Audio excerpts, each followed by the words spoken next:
शिक्षा विभाग ने नियोजित शिक्षकों से ले लिया बदला। खबर देखने वाले तमाम दर्शक बंधुओं को एसके चौधरी का प्यार भरा नमस्कार और आदाब। दोस्तों, एक बार फिर से आप सभी के बीच में हाजिर हूं। तमाम नियोजित शिक्षक जो कि सक्षमता परीक्षा उत्तीर्ण हो चुके हैं, राज्यकर्मी बनने जा रहे हैं और नए विद्यालय में पदस्थापित होने जा रहे हैं। आखिरी तौर पर शिक्षा विभाग ने तमाम सक्षमता उत्तीर्ण शिक्षकों से बदला ले लिया है और जहां उन्हें राहत प्रदान करनी चाहिए थी, उस जगह पर तमाम शिक्षकों को बहुत बड़ी सजा दे डाली है। दोस्तों, इसके अंतर्गत जो भी पदस्थापन एवं स्थानांतरण संबंधी नीति का निर्धारण किया गया है, जो भी प्रावधान किया गया है, वह बिल्कुल ही गुलामी के जंजीर में बांधने जैसा प्रतीत होता है। और इस नियमावली से यही समझा जाता है कि बिहार के तमाम नियोजित शिक्षक बिहार सरकार के बंधुआ मजदूर है। बिहार सरकार जैसे कहेगी तमाम नियोजित शिक्षकों को उन्हीं राहों पर चलना पड़ेगा। आखिर क्या गलती की नियोजित शिक्षकों ने? क्यों शिक्षकों की ज़िंदगी और क्यों शिक्षकों के परिवारों के साथ शिक्षा विभाग और बिहार सरकार द्वारा धोखेबाजी की जा रही है? इससे पहले कि इन तमाम बिंदुओं के ऊपर हम विस्तार पूर्वक चर्चा करें, अगर आपने अभी तक हमारे इस चैनल सुसत्य वचन को सब्सक्राइब नहीं किए हैं तो कृपया सब्सक्राइब कर लेंगे। दोस्तों, हम बता दें कि आखिर शिक्षा विभाग द्वारा ऐसी नीति का निर्धारण क्यों किया गया। आखिर शिक्षा विभाग तो कुछ और चाह रही थी, लेकिन आनन फानन में आकर उन्होंने ऐसी नियमावली का निर्माण कर डाली जिसे शिक्षकों को कभी भी राहत नहीं मिल सकती है, और ख़ास तौर पर सक्षमता उत्तीर्ण शिक्षकों के लिए। दोस्तों, इसके पीछे का कारण ये है कि शिक्षा विभाग तत्काल शिक्षकों का ट्रांसफ़र नहीं चाह रही थी, तत्काल उनका पदस्थापन नहीं चाह रही थी। उधर शिक्षकों की ओर से बार बार शिक्षा विभाग के ऊपर दबाव डाला जा रहा था कि अगर शिक्षा विभाग सितंबर महीने के अंदर पदस्थापन एवं स्थानांतरण संबंधी नियमावली का प्रकाशन नहीं करती है तो निश्चित रूप से शिक्षक आंदोलन करेंगे और इसके लिए तमाम शिक्षक सड़क पर उतरेंगे। और यही बातें शिक्षा विभाग को एक्सेप्ट नहीं हुई और शिक्षा विभाग के अपर मुख्य सचिव ACS डॉक्टर एस सिद्धार्थ ने शिक्षकों के इस चेतावनी को दूसरे अंदाज में, दूसरे रूपों में ले लिया। क्योंकि दोस्तों, इसका खुलासा इस आधार पर कह सकते हैं कि पहले आप सभी को मालूम होगा कि शिक्षकों को 5 कोटियों में विभक्त किया गया था, जिसमें 40 वर्ष से कम आयु वाले शिक्षकों की भी एक कोटि थी, तो वहीं 40 वर्ष से ऊपर वाले शिक्षकों की भी एक कोटि थी। और इसके लिए कहा गया था कि ग्रामीण क्षेत्रों में, पहाड़ी क्षेत्रों में या फिर नदी पार वाले इलाकों में 40 वर्ष से कम आयु वाले शिक्षकों को पदस्थापित किया जाएगा। वहीं ये भी बातें कही गई थी कि जिन शिक्षकों की सेवानिवृत्ति होने वाली है उन पर विशेष ख्याल रखा जाएगा।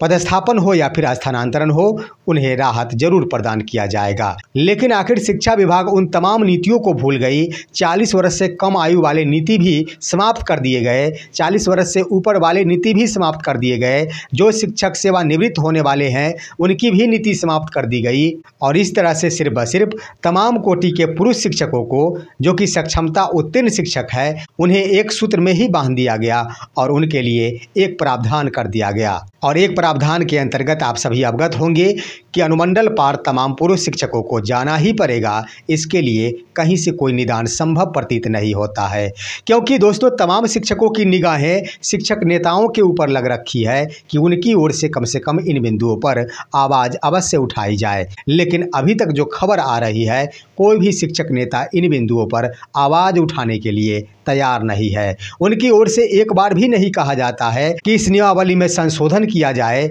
और तमाम सक्षमता उत्तीर्ण शिक्षकों के लिए राहत भरी पदस्थापन नीति तैयार किया जाए। और शिक्षक नेताओं द्वारा इसलिए इस बिंदु को नहीं उठाया जाता है कि कई कोटि के शिक्षक इससे बिल्कुल ही संतुष्ट नजर आ रहे हैं। जैसे कि जो भी शिक्षक लगभग 300 किलोमीटर 200 किलोमीटर दूरी के आधार पर नौकरी कर रहे थे, उन्हें अगर 50 किलोमीटर की दूरी हो जाती है तो उनके लिए यह राहत वाली बात होगी।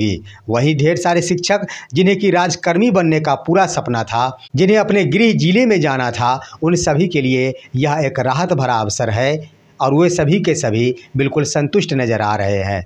वहीं कुछ एक महिला शिक्षिकाओं की बातें की जाए तो कुछ एक महिला शिक्षिका काफ़ी मायूस बैठी है। उनके अंदर काफ़ी असंतोष व्याप्त हो गया है, क्योंकि दूसरे जिले से आए हुए शिक्षिकाओं को छोड़ दिया जाए तो बाद बाकी जो भी शिक्षिका है उसमें आबाद के रूप में ही कुछ शिक्षिका होंगी जिनका विद्यालय सुदूर इलाकों में है। बाद बाकी तमाम शिक्षिकाओं का विद्यालय एक सही जगह पर है जहां से उनका अपने घर से ही आन जान हो जाया करता है और शिक्षिकाएं घर से ही विद्यालय करने में सक्षम हो जाती है। लेकिन अभी जो प्रावधान किया गया है उस प्रावधान में तमाम शिक्षिकाएं वर्तमान विद्यालय में जो कार्यरत है और उनके जो भी दूरी निर्धारित है उससे कम दूरी हो जाना, विशिष्ट शिक्षक बनने के बाद उससे दूरी घट जाना, यह संभव प्रतीत नहीं होता है कि उससे दूरी घट जाएगी। ये सही बात है कि दूसरे जिले से आई शिक्षिकाओं को अपना जिला प्राप्त हो जाएगा, लेकिन ये भी बात सत्य है कि जो वर्तमान में नियोजित शिक्षिका हैं भले ही उनके लिए ग्राम पंचायत या फिर नगर निकाय संबंधी प्रावधान दे दिया गया,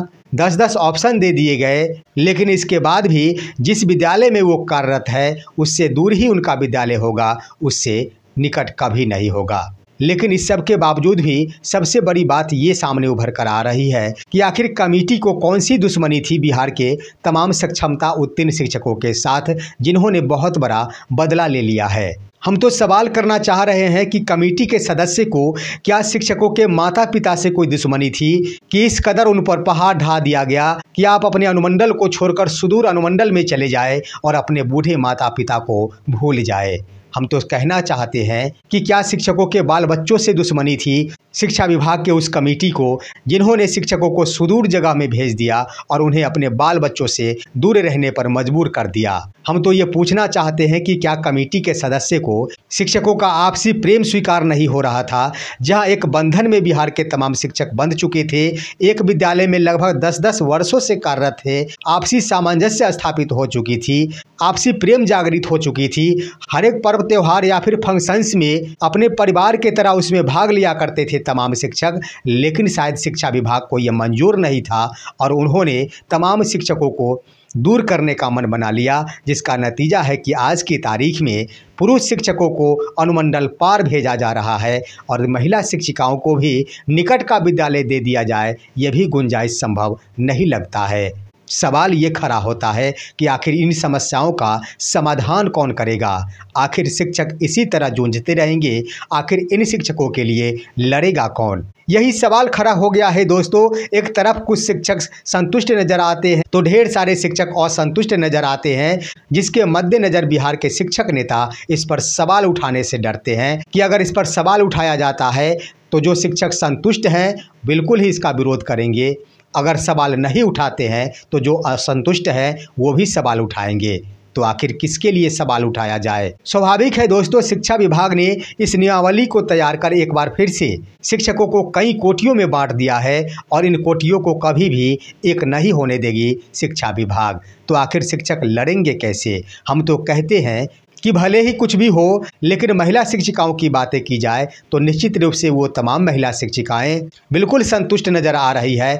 भले ही पदस्थापन के समय उनकी नज़रें खुले कि हमें नियोजित ही पद मंजूर था, हमने लोभ कर बहुत बड़ी गलती कर दी। दोस्तों, एक दूसरी तरफ की बातें की जाए तो तमाम वैसे नियोजित शिक्षक जिन्होंने सक्षमता परीक्षा का फॉर्म भरा ही नहीं है और ऐसे शिक्षकों की संख्या बिहार में लगभग 1 लाख है। तो लड़ने की बात आती है तो वो तमाम 1 लाख शिक्षक वास्तव में शक्तिशाली है और वास्तव में जज्बाती है, क्योंकि उन्होंने अपना मन बना लिया कि हम सक्षमता परीक्षा में भाग नहीं लेंगे। बिहार सरकार हमें राजकर्मी का दर्जा दे या फिर नहीं दे ये मायने नहीं रखता है, लेकिन एक ना एक दिन हम लड़कर राजकर्मी का दर्जा अवश्य प्राप्त कर लेंगे। दोस्तों, हम कहना चाहेंगे कि किसी भी जंग को जीतने के लिए सिर्फ व सिर्फ एक साहसी व्यक्ति का होना ही आवश्यक होता है और यहाँ शिक्षकों का जो जंग शिक्षा विभाग के साथ शुरू हो चुकी है, उसके लिए एक साहसी शिक्षक की जरूरत थी, लेकिन 1 लाख की संख्या में बिहार के ऐसे शिक्षक हैं जिन्होंने सक्षमता परीक्षा का फॉर्म नहीं भरा है, सरकार का विरोध कर रहे हैं, शिक्षा विभाग के फरमानों को नज़रअंदाज कर रहे हैं। ऐसे 1 लाख शिक्षक बिल्कुल ही जज्बाती है और किसी भी बिंदु पर अगर झुकाने की क्षमता रखते हैं तो वही 1 लाख शिक्षक जिन्होंने सक्षमता परीक्षा में भाग नहीं लिया है। दोस्तों, हम कहना चाहते हैं और उनका यह साहस दिखाता है कि आने वाले दिनों में बिना परीक्षा के आधार पर ये तमाम शिक्षक राजकर्मी का दर्जा प्राप्त करेंगे। हम ये भी क्लियर करना चाहते हैं कि इन शिक्षकों ने अगर ठान लिया कि राजकर्मी बनने के बाद अगर शिक्षा शिक्षा विभाग हमें अनुमंडल पार भेजेगी तो हम कदापि अनुमंडल पार नहीं जाएंगे।